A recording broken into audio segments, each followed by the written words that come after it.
I'm Dr. Kenny Strack, owner and founder of Strack Chiropractic Wellness Center. One of the easiest things to do is care about people, and that's what I always bring to the table. I've always wanted to help people. I always like to make people smile and make people laugh, and that's what I try to bring into the office with me every day. So if someone comes in and they're in a ton of pain, I know that my personality has to pick them up so that at the very least, I help you get out of pain, but also you leave here a little bit more happy. I was a pitcher in college and I started with a little bit of shoulder pain and then that developed into elbow pain. So I just kind of kept throwing through the pain. My velocity kept decreasing and decreasing and decreasing, and I realized that before I knew it, I was a different pitcher and everything hurt every time I threw. So in the off season, I went to one of my high school baseball coaches and he referred me to this baseball throwing guy. He worked on my shoulder and worked on my elbow and I felt better. And then I went in probably 6 or 7 more times and eventually I was pain-free.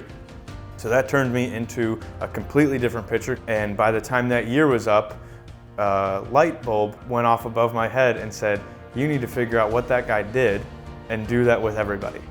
So that was kind of the cool thing that I realized that was a chiropractor, and that chiropractor did ART. Active release technique is the gold standard of soft tissue care. I can use that technique to diagnose and completely resolve any kind of soft tissue injury. I also do cupping. Cupping is a decompressive therapy, so it increases blood flow and helps the capillaries dilate so that we can get new blood flow in there to heal it.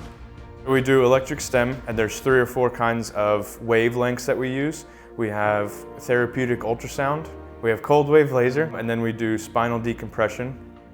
I started this company to significantly and efficiently fix injuries. It started out as just sports injuries, but now I treat everybody. Parents, kids, toddlers, grandparents, everybody. When I'm working with somebody, I always look for what caused their pain. Not just treating what they come in with that day, I want to make sure that I'm fixing what originally caused the pain. So I don't stop looking where their pain is now, I just make sure that I keep going until it's completely fixed. The first time you come in here, the exam takes about an hour. We're going to talk about what brought you into the office, and then we're going to figure out what else is there to uncover. After the exam, I know what the injury is. I don't really compete with a lot of other healthcare practitioners because I kind of do my own thing in here. My job is to make sure that I fix injuries thoroughly. It doesn't seem like I'm competing with chiropractors or physical therapists. I like to work in conjunction with other people. So when I'm treating somebody, I have their best interest in mind. I'm never okay with someone coming in saying, oh, I have to get this knee replaced or I have to get this surgery eventually. I think there's always something we can do to at least put it off. If I can get someone an extra year before the surgery, I think that's a huge win. So I want to make sure that if it's an option, I can delay surgeries or delay knee replacements, hip replacements, shoulder replacements, anything that can make the patient's quality of life a little bit better for as long as we can. I take a lot of pride in not only making people feel better, but making them happier too.